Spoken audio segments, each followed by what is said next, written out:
नमस्कार। कल हमने बात की थी समांतर माध्य की। 3 प्रकार से समांतर माध्य जो है निकाला जाता है अवर्गीकृत आंकड़ों से। इसके अलावा भी है पर इसमें अवर्गीकृत आंकड़ों से निकाला जाता है। वो कल वाले वीडियो में देखिए किस प्रकार से। ये उसका सूत्र है सिग्मा एक्स अपॉन एन। वर्गीकृत आंकड़ों से निकाला जाता है sigma F X upon sigma F से। कल्पित माध्य से निकाला जाता है A plus sigma F I D I upon sigma F I. वहाँ ए होता है कल्पित माध्य और डी आई होता है एक्स, जो मध्यमान होता है वो माइनस ए मतलब अज्यूम्ड मीन कल्पित माध्य। अब हमने कल जो प्रश्न लिए थे वो आज हम सॉल्व करेंगे। देखिए पहला प्रश्न अपन ने लिया था कल, उसमें दिखाया था मैंने अवर्गीकृत आंकड़ों से किस प्रकार से निकाला जाता है। ये 1 नंबर का प्रश्न आता है। ये देखिए अवर्गीकृत आंकड़े किस प्रकार से मिले हैं अपने को। इस तरह से खुले आंकड़े दिए हुए होते हैं बिना सारणीकृत किए हुए, इस तरह से कि 2, 5, 3, 8, 7 का एक्स बार ज्ञात कीजिए या माध्य ज्ञात कीजिए। तो इसमें हम सीधा क्या करेंगे, x bar equal to sigma x upon n. Sigma x हमें करना है, अर्थात ये जो आंकड़े दिए हुए हैं इन सबका योग करना है। 2 + 5 + 3 + 8 + 7 और कितनी है इनकी संख्या n। संख्या कितनी है, नंबर कितने, 1 2 3 4 5, 5 का भाग लगा। इन सबको जोड़ा 25/5, 25/5 आ गया 5। तो इस प्रकार हमारा जो इसका समांतर माध्य आया है वो 5। ये 1 नंबर का प्रश्न ज़्यादातर आ जाता है शुरू में। अब दूसरा प्रकार का जो प्रश्न था, दूसरा ये इस प्रकार से बनेगा। एक ये सारणी बनती है, हमें ये दिए होते हैं केवल इतना x और f और x दिया होता है। जैसे 5 6 7 8 3 8 2 2, ये कल वो दिया हुआ है प्रश्न, उसमें अपने पास होगा। ये इस प्रकार का प्रश्न है। अब इसको हम क्या करेंगे, इसे हम सोल्व करेंगे। सोल्व करने के लिए x दिया हुआ है, f दिया हुआ है, हमें क्या ज्ञात करना है, f(x) मतलब इनको गुणा करके लिखना है। 5 और 3 को गुणा किया 15, 6 8 48, 7 2 14, 8 2 16। f जो है फ्रीक्वेंसी जो है बारंबार था, उसका जोड़ पूरा कर लिया, योग कर लिया। ये सिग्मा f है हमारा। ये जो f का जो योग है वो सिग्मा f है और f(x) इसका जो योग है ये हमारा सिग्मा f(x) है। सूत्र जो है वो है x बार माध्य समांतर माध्य equal to sigma f(x) upon f। Sigma f(x) हमें इनको गुणा करने से ये प्राप्त हो गया जोड़। इस जोड़ को ऊपर रखेंगे। सिग्मा f जो है वो इस नीचे आ गया।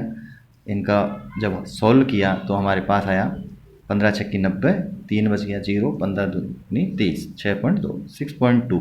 तो इन आंकड़ों का जो समांतर माध्य है वो हमें प्राप्त हुआ है 6.2। इसी प्रकार देखो तीसरा था वर्गांतर।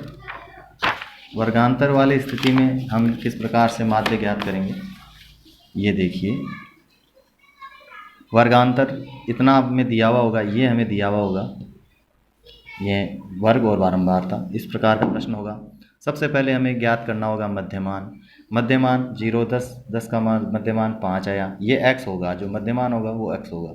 10 और 20 का मध्यमान क्या होगा, 10 और 20 30, 30 का आधे कितने में 15, 20 और 30 50, 50 का आधा कितना हुआ 25। ये इस तरह से हम मध्यमान ज्ञात करेंगे। इस तरह से भी कर सकते हैं, ऐसे अपने वो विलोकन से भी पता चल जाता है, अवलोकन से भी पता चल जाता है कि मध्यमान क्या होगा। तो ये मध्यमान आ गए इनके। मध्यमान हुआ हमारे पास x। अब जब मध्यमान हमें प्राप्त हो गया, f प्राप्त है ही, पता है सिग्मा जो f है वो हमने ज्ञात कर ही ली, पूरी जोड़ ली। अब हमें ज्ञात करना है f(x). तो अब इसका काम खत्म हो जाता है, अब इनका काम शुरू हो जाता है x और f का। तो f और x को गुणा करके हम लिखेंगे यहाँ। इसको गुणा करके लिखा, इन दोनों को गुणा करके लिखा, इन सबको गुणा करके हमने लिखा, ये f(x) का कॉलम बना। इस f(x) के कॉलम का योग करेंगे अपन। इसका योग आ गया ये। अब ये सिग्मा f(x) है हमारे पास और ये सिग्मा f है। x बार का सूत्र जो है वो क्या है, माध्य का सूत्र है सिग्मा f(x) बटे सिग्मा f। सिग्मा f(x) हमारे पास आया 610, सिग्मा f है हमारे पास 30। इनको हमने सोल्व किया तो हमारे पास x बार आया 20.33। ये हमारा समांतर माध्य। अब एक कदम आगे हैं, कल्पित माध्य से समांतर माध्य ज्ञात करना। ये प्रश्न मैंने थोड़ा सा रखा है आपके लिए। देखिए यहाँ तक तो हमने पहले वाले प्रश्न में कर लिया था, सेम प्रश्न है, बस उसको कल्पित माध्य से कर रहे हैं। 0 से 10 दिया हुआ है, ये मध्यमान निकाल लिया। अब हमें अज्यूम्ड मीन इसमें मान लिया अपन ने 25, या प्रश्न में दिया हुआ वो मानेंगे। अब इसके आधार पे हम डी निकालेंगे। डी क्या होगी? डी होगी ये x माइनस अज्यूम मीन, ये 25। अब यहाँ देखो x में से 25 गए तो, यानी 5 में से 25 गए तो कितने बचेंगे? माइनस के 20। 15 में से 25 बाकी करेंगे तो आएंगे माइनस के 10। 25 में से 25 तो आएंगे 0। 35 में से 25 तो आएंगे प्लस के 10। 45 में से 25 कम करेंगे, ये देखिए x माइनस ए है ना, तो 45 में से 25 कम करेंगे तो हमें मिलेंगे 20। ये डी आ गया। हमें यूज किसका करना है? ये इसका। ये कितना हमें सूत्र में क्या है? FI, ये सिग्मा FI, ये हमारी कितनी थी? 30। अब हमें इसकी ज़रूरत है नहीं, इसकी ज़रूरत है नहीं यहाँ योग की, इसकी ज़रूरत नहीं। ये सिग्मा ज्ञात करना है अपने को, सिग्मा FI DI। अब ये कैसे होगा? ये DI अपने पास है और FI ये यहाँ, यानी FI और DI को इनको गुणा करना है। मध्यमान निकालने के बाद बहुत से बच्चे यहाँ से यही गुणा कर देते हैं वापस, ये नहीं करना है। F लिखा हुआ आता है FI DI, मतलब FI को DI से गुणा करना है, इसको इससे गुणा करना है। इसको इससे गुणा किया 20 से, को इससे क्या? माइनस के 160, माइनस के 20 हैं, ये आ जाएंगे माइनस के 70। ये 25 को 9 को 0 से इंटू करेंगे तो आएगा 0। 3 को 10 से गुणा करेंगे 30, 3 को 20 से गुणा करेंगे 60। अब यहाँ देखते हैं अपन, माइनस के तो हमारे पास कितने हो गए? 160 और 70, 230। 230 तो है माइनस के, और प्लस के कितने हैं? 90। तो हमें जो उत्तर मिलेगा FI DI वो किस में मिलेगा? माइनस में। माइनस के कितने बच गए?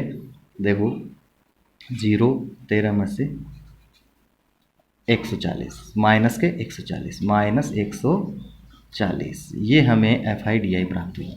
तो अब सूत्र में जब डालेंगे, ए था अपना 25 प्लस सिग्मा FI DI, वो आई हमारे माइनस के 140, और सिग्मा FI जो है वो है 30। 25 माइनस प्लस जब इंटू होते हैं तो हमें प्राप्त होता है माइनस। 3 का इसमें भाग लगाएंगे, 3 चौके 12.67। अब देखिए 25 में से 4.67 गए तो बचेंगे 20.33। ये हमारा जो है माध्य है, समांतर माध्य।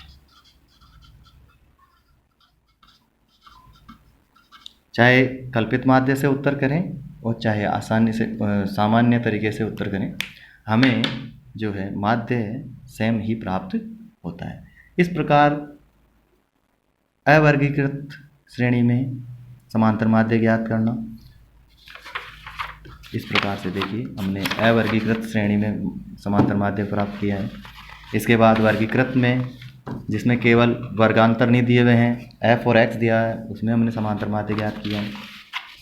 उसके बाद वर्गांतर वाली श्रेणी में हमने समांतर माध्य ज्ञात किया है, इस प्रकार से f(x) और पूरा ज्ञात करके। और यदि हमें कल्पित माध्य से भी पूछ लिया जाए तो भी हमने कल्पित माध्य में हमें ये एक एक्स्ट्रा बनानी पड़ रही है। ये अच्छी तरह से आप देखना, ये थोड़ा कठिन था तो मैंने पूरा आपको सविस्तार बताया है इसको। तो इस प्रकार से आज का यही काम है। थैंक यू, धन्यवाद। और थोड़ा देखिए, मैं लगातार आपके लिए वीडियोस बना रहा हूँ, तो इसको चैनल को सब्सक्राइब करें और बेल आइकन को भी प्रेस करें ताकि मेरे जितने भी वीडियोज़ हैं वो आपको आसानी से प्राप्त हो सकें। लाइक भी ज़रूर करें ताकि मुझे ज़्यादा से ज़्यादा वीडियो बनाने की जो है इच्छा जागृत हो मेरी। थैंक यू, धन्यवाद।